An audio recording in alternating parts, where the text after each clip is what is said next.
मराठी माणसांना सगळ्यात जास्त आवडणारी भाजी कोणती असेल तर ती वांग्याची भाजी. मग ती पंक्तीतली वांग्याची भाजी असो किंवा मग मसाला वांगी आणि त्यातल्या त्यात भरली वांगी म्हटलं तर प्रश्नच नाही.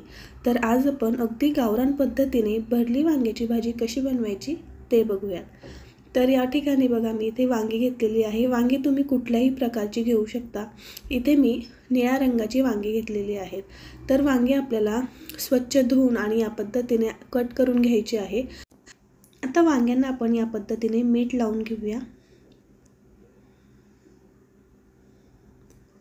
मीठ लावून वांगी पाण्यामध्ये ठेवायची म्हणजे ती काळी पडत नाही. तोपर्यंत आपण मसाला बनवू. तर या ठिकाणी बघा भाजून घेतलेला सुकं खोबरं घेतलेलं आहे. 1 चमचा तीळ आणि 1 चमचा धणे भाजून घेतलेत. मुठभर कोथिंबीर, आलं लसूण आणि 1 मुठभर भाजलेले शेंगदाणे घेतले. आता हे सर्व साहित्य आपण एका मिक्सरच्या भांड्यामध्ये काढूया.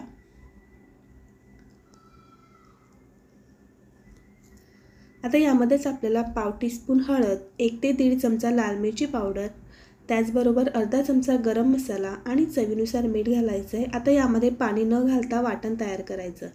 तर इथे बघा आपला हा भरली वांगी बनवण्यासाठीचा स्पेशल मसाला तयार झालेला आहे. अगदीच बारीक नाही तर या पद्धतीने आपल्याला हा मसाला करून ठेवायचा आहे. जर तुम्ही हा मसाला एक्स्ट्रा बनवला असेल तर तो हवाबंद डब्यामध्ये तुम्ही 15 ते 20 दिवसांसाठी फ्रीजमध्ये ठेवू शकता आणि कुठल्याही प्रकारच्या भरल्या भाज्यांसाठी हा मसाला तुम्ही वापरू शकता. आता या वांग्यांमध्ये आपल्याला मसाला या पद्धतीने स्टफ करायचा आहे. हा मसाला छान दाबून दाबून आपण या वांग्यांमध्ये भरूया.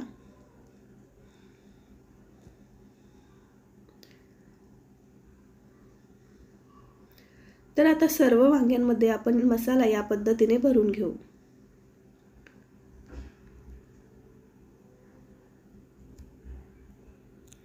तर या ठिकाणी बघा वांग्यांमध्ये मी मसाला भरून घेतला आहे. बाकीचा शिल्लक राहिलेला मसाला आपण ग्रेव्हीसाठी वापरणार आहोत. आता कढईमध्ये 2 मोठे चमचे तेल गरम झालं की 1 चमचा जिरं आणि कढीपत्ता घालायचा. त्याचबरोबर आपण भरून घेतलेली वांगी यामध्ये घालूया.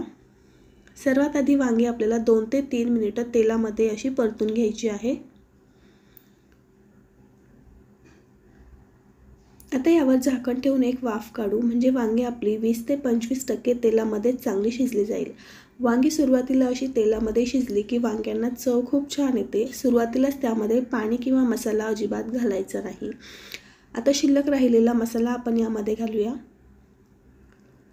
हा मसाला सुद्धा आपण या वांग्यांसोबत 1 मिनिटभर परतून घेऊ.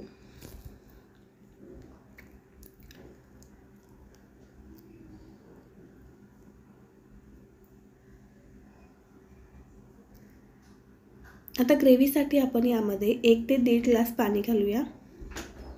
आता ही ग्रेव्ही तुम्हाला कितपत घट्ट किंवा मग कितपत पातळ हवी आहे त्या अंदाजाने पाणी घालायचं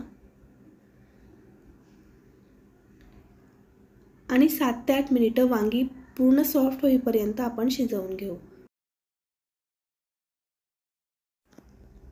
आता आपण 7 ते 8 मिनिटांनंतर चेक करू. तर या ठिकाणी तुम्ही भाजीला रंग बघू शकता किती सुरेख आलेला आहे.